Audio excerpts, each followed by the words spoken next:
جدید دنیا نے بہت سی شخصیات کو چمکایا ہے، مگر یہ دنیا مہاتما گاندھی سے زیادہ کسی سے متاثر نہیں ہوئی۔ اگرچہ چند ایک نے ہماری تاریخ پر اپنے نشانات ثبت کیے، قیادت کی بعض روایات کے زیر اثر مہاتما گاندھی نے ایک قطعی انداز اور شدید عقیدے کو اپنایا۔ اس قابل ذکر انسان نے شعوری لحاظ سے لاچار انسان کو جگایا اور ان کی آزادی نفس کی خاطر جنگ لڑی۔ جنوبی افریقہ کے ہندوستانیوں کی خاطر مہاتما گاندھی کی لمبی جدوجہد اور اپنے ملک کے لاکھوں انسانوں کے دلوں میں بطور دیوتا داخل ہونا ہی مہاتما گاندھی کا کمال تھا۔ گجرات کے مودھ بنیا خاندان میں پوربندر یعنی سداما پوری کے مقام پر 2 اکتوبر 1869 میں موہن داس کرم چند گاندھی پیدا ہوئے۔ ان کے والد جناب کرم چند اتم چند گاندھی پوربندر پر دیوان یعنی وزیر اعلیٰ کی حیثیت سے فائز تھے۔ گاندھی خاندان بنیادی طور پر مذہبی خیالات کا تھا۔ موہن داس اپنی والدہ سے مروب تھے۔ ان کے گھرانے میں بغیر عبادت کیے ہوئے کھانا کھانے کی ممانعت تھی۔ 1874 میں موہن داس کے والد کرم چند پوربندر سے راجکوٹ آ گئے۔ 9 سال کی عمر میں موہن داس کا داخلہ اسکول میں کروا دیا گیا۔ یہ اوسط درجے کے طالب علم تھے۔ کتابوں کے علاوہ کسی دوسری ایکٹیویٹی میں کوئی دلچسپی نہیں تھی۔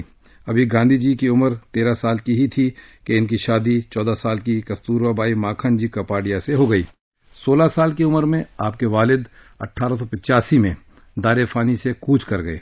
اس کے چند دنوں بعد ہی آپ کا پہلا بیٹا جو ابھی چند دنوں کا ہی تھا داغ مفارقت دے گیا۔ اس کے بعد آپ کے 4 بیٹے ہوئے۔ 1887 میں احمد آباد سے گریجویٹ کرنے کے بعد گاندھی جی 6 ستمبر 1888 میں بمبئی سے لندن کے لیے روانہ ہوئے، جہاں سے قانون کی ڈگری حاصل کی۔ اس کے بعد انر ٹیمپل میں بیرسٹر کی حیثیت سے شامل ہوئے۔ لندن میں آپ کی ملاقات مسز بیسنٹ سمیت بہت سے تھیوسوفی عقائد کے لوگوں سے ہوئی۔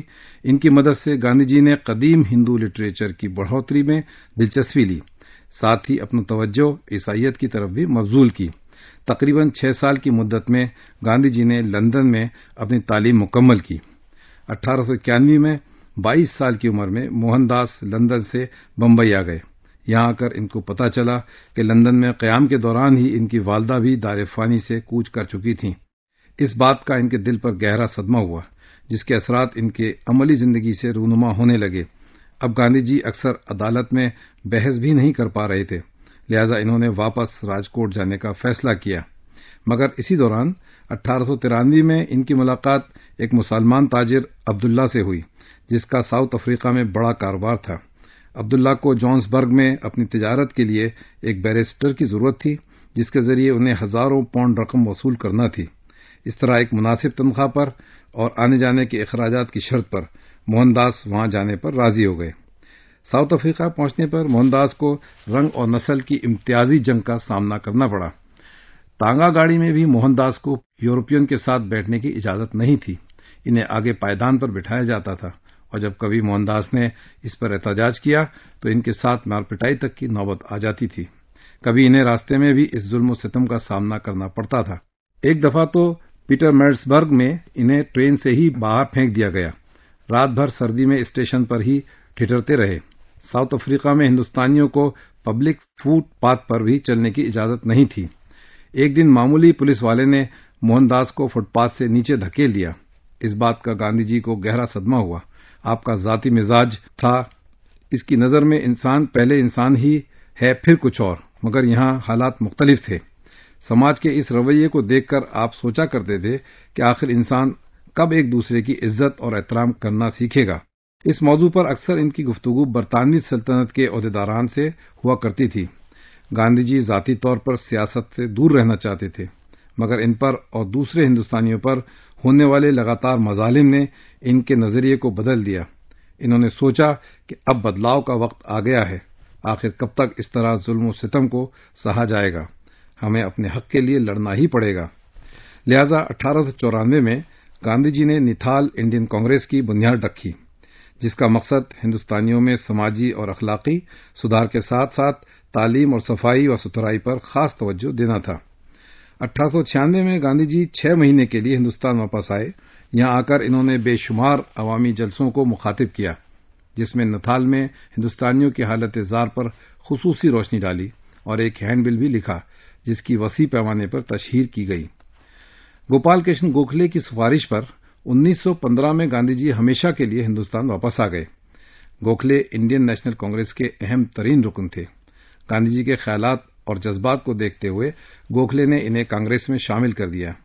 یہاں آ کر گاندھی جی کو اپنے خیالات اور جذبات کو عملی جامہ پہنانے کے لیے ایک مضبوط پلیٹ فارم مل گیا۔ سماجی اور اخلاقی برائیوں کو مٹانے کے ساتھ ساتھ آزاد ہندوستان کی چل رہی تحریک میں بھی گاندھی جی نے زبردست دلچسپی کا مظاہرہ کیا اور بالآخر 1920 میں گاندھی جی نے پوری طرح کانگریس کی کمان سنبھال لی۔ 30 جنوری 1930 میں کانگریس نے باقاعدہ طور پر برٹش حکومت کے سامنے آزاد ہندوستان پیش کر دیا، جس کو حکومت نے قبول نہیں کیا، مگر اس سنجیدہ مسئلے پر گفتگو شروع کر دی۔ گاندھی جی کسی بھی طرح اپنے موقف سے نہیں ہٹے اور لاہور میں آزاد ہندوستان کا جھنڈا پھہرا ہی دیا۔ گاندھی جی کو پہلی سب سے بڑی کامیابی 1917 میں بہار میں ہو رہے چمپارن احتجاج میں ملی، جہاں مقامی کسانوں کے ساتھ برطانوی زمیندار ظلم اور زیادتی کر رہے تھے۔ گاندھی جی نے ان کسانوں کو راحت دلوائی۔ دوسری کامیابی 1918 میں کھیڑا میں آئے سیلاب اور قحط سے متاثر کسانوں کے ٹیکسز معاف کرانے کے سلسلے میں ہوئی۔ ان دو بڑی کامیابیوں نے گاندھی جی کی سیاسی زندگی کو مزید جلا بخشی۔ اب ہندوستانی عوام میں آپ کی مقبولیت بڑھ چکی تھی۔ گاندھی جی کی لیاقت اور طاقت کا لوہا عوام نے مان لیا تھا۔ اب ایک بیرسٹر مہاتما کے نام سے مشہور ہو گیا۔ فروری 1919 میں آپ نے ہندوستان کے وائسرائے کو متنبہ کیا کہ اگر آپ نے رالٹ ایکٹ لاگو نہیں کیا تو ہم سبھی ہندوستانیوں کو سول نافرمانی پر اکسائیں گے۔ برطانوی حکومت نے اس بات سے صرف نظر قانون لاگو کر دیا۔ 30 مارچ 1919 میں عوام نے ان کے خلاف احتجاج کیا تو حکومت نے سیدھے گولی چلانے کا حکم نافذ کر دیا۔ 9 اپریل کو گاندھی جی کو گرفتار کر لیا گیا۔ عوام میں غم و غصے کی لہر دوڑ گئی اور 13 اپریل کو امرتسر پارک میں عورتیں، بچے، بوڑھے اور نوجوان سبھی اکٹھا ہوئے۔ حکومت برطانیہ گھبرا گئی اور عوام پر سیدھے گولی چلانے کا حکم جاری کر دیا گیا، جس سے ہزاروں لوگوں کی جانیں گئیں۔ گاندھی جی اس وقت احمد آباد تھے۔ انہوں نے نہ ہی برطانوی حکومت پر اور نہ ہی کسی ہندوستانی پر کوئی تنقید کی، بلکہ بھوک ہڑتال کی اپیل کر کے حکومت پر دباؤ ڈالا۔ 1934 میں گاندھی جی نے کانگریس سے استعفی دے دیا۔ ان کو کانگریس سے کسی قسم کی کوئی مخالفت نہیں تھی، نہ ہی کانگریس کی پوزیشن سے کوئی اعتراض تھا۔ ان کا ماننا تھا کہ ہم کسی پارٹی میں رہ کر اپنے مقصد کو حاصل نہیں کر سکیں گے، کیونکہ یہاں رہ کر انہیں مختلف قسم کے سیاسی دباؤ میں کام کرنا پڑ رہا تھا۔ مگر جب 1936 میں جواہر لال نہرو کانگریس کے صدر منتخب ہوئے تو گاندھی جی نے دوبارہ کانگریس میں شمولیت کر لی۔ بالآخر لگاتار جدوجہد اور لاکھوں لوگوں کی قربانی دینے کے بعد وہ خواب جس کو مہاتما گاندھی نے اپنے ساتھیوں کے ساتھ دیکھا تھا پورا ہوا۔ ملک آزاد ہوا۔ پورے ملک میں خوشیوں کے جشن منائے جانے لگے۔ لوگ مدمست تھے، مگر اچانک ایک دہشت گرد نے سب کی خوشیوں کو ایسے چھین لیا گویا شاخ سے پھول جیسے کوئی گر پڑے، رقص آرزو میں جھومتے جھومتے۔ پورا ہندوستان غم کے اندھیروں میں ڈوب گیا۔ ماحول میں عجیب سناٹا تھا کہ الفاظ میں بیان نہیں کیا جا سکتا۔ 30 جنوری 1948 شام 5:17 پر مہاتما گاندھی برلا ہاؤس میں ایک جلسے کو خطاب کرنے جا رہے تھے کہ اچانک ناتھو رام گوڈسے نے ان کے سینے پر 9 mm پسٹل سے 3 گولیاں چلا دیں اور آدھے گھنٹے کے اندر مہاتما گاندھی کروڑوں ہندوستانیوں کو اکیلا چھوڑ کر ہمیشہ کی نیند سو گئے۔ آل انڈیا ریڈیو پر وزیر اعظم جناب جواہر لال نہرو نے قوم سے خطاب کرتے ہوئے فرمایا، دوستو، ہماری زندگیوں سے روشنی چلی گئی ہے اور ہر جگہ اندھیرا ہی اندھیرا چھا گیا ہے۔ میں سمجھ نہیں پا رہا ہوں کہ آپ لوگوں کو کیسے بتاؤں کہ ہمارے ہر دل عزیز رہنما، جنہیں ہم باپو کے نام سے جانتے ہیں، اب اس دنیا میں نہیں رہے۔ شاید یہ غلط نہیں ہوگا اگر میں کہوں کہ اب ہم ان کو کبھی نہیں دیکھ سکیں گے، نہ ہی ان کے ساتھ چل سکیں گے۔ یہ حادثہ نہ صرف میرے لیے بلکہ ہمارے ملک کے کروڑوں باشندوں کے لیے بڑا ہی دردناک ہے۔ بس اب تو زبان پر یہی الفاظ جاری ہیں، حیف صد حیف کچھ قدر نہ جانی اس کی۔